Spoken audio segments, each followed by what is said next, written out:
Joash, as you know, became king in Judah when he was just 7 years old. Naturally, at the age of 7, he would need a good deal of help to decide what is wise and what is foolish, what is right and what is wrong. And that help was found for him in the best possible place, his mentor and spiritual leader, Jehoiada. He was the high priest in the temple. He arranged the king's coronation. He was an enormously positive influence on Joash's young life.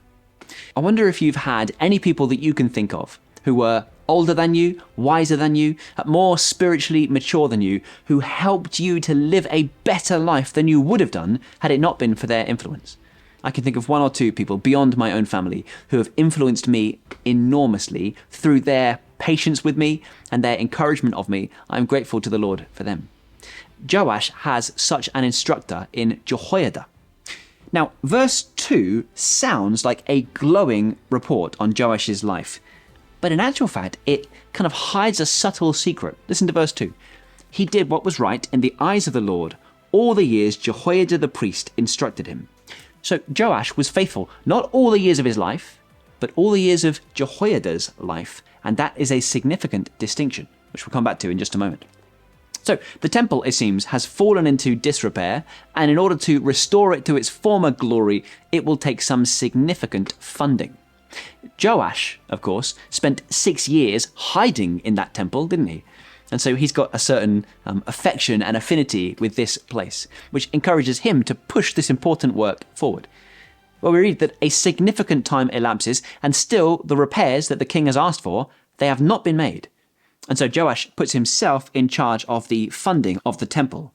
We read about his various reforms here, how the money was collected in a box, and whenever the box was full, it was counted, always by 2 people, which is a pretty wise idea, isn't it?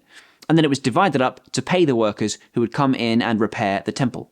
Now, from verse 17, things take a turn. We read that Hazael, king of Aram, went up and attacked Gath and captured it. Then he turned to attack Jerusalem. Well, that's troubling, isn't it? That's the capital city of the south. That is the home of the temple itself. How will King Joash respond? Well, not well, it turns out.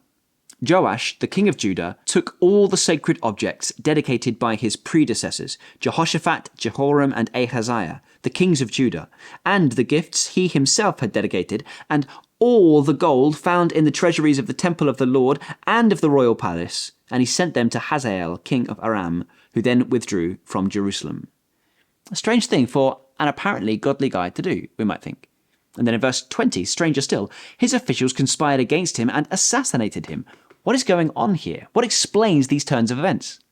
Well, praise God for the wisdom in how his word is compiled, because in 2 Chronicles chapter 24, we have the same stories told from a slightly different perspective.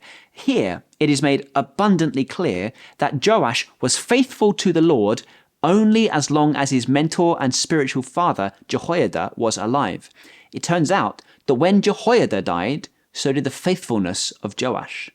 That priest had a son named Zechariah, and listen to this, by order of the king, the people stoned him to death in the courtyard of the Lord's temple. King Joash did not remember the kindness Zechariah's father, Jehoiada, had shown him, but killed his son, who said, as he lay dying, "May the Lord see this and call you to account." Terrifying last words indeed. And then we find out then that as a result of the unfaithfulness of Joash, the enemy was allowed by God to come against him. And though the army had come with only a few men, the Lord delivered into their hands a much larger army. Joash was severely wounded, it seems, in this battle, and he only managed to get the Arameans to back off and go away by agreeing to hand over this unbelievable bounty, basically all the gold he could get his hands on. So that explains what we see there in 2 Kings chapter 12. Again, more light is shed upon the assassination in 2 Chronicles as well. When the Arameans withdrew, they left Joash severely wounded.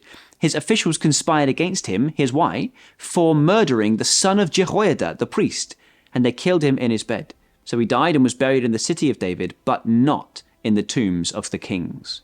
A dishonorable burial for a man who disgraced himself in the end.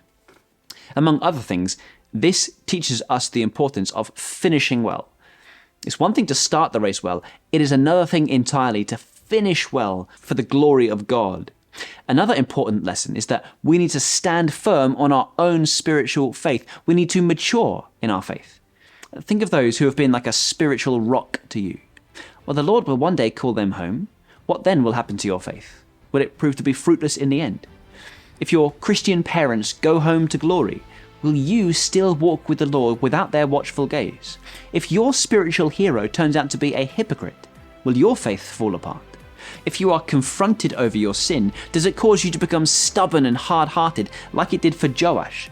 Or does the loving rebuke of the Lord cause you to come back to the path of life?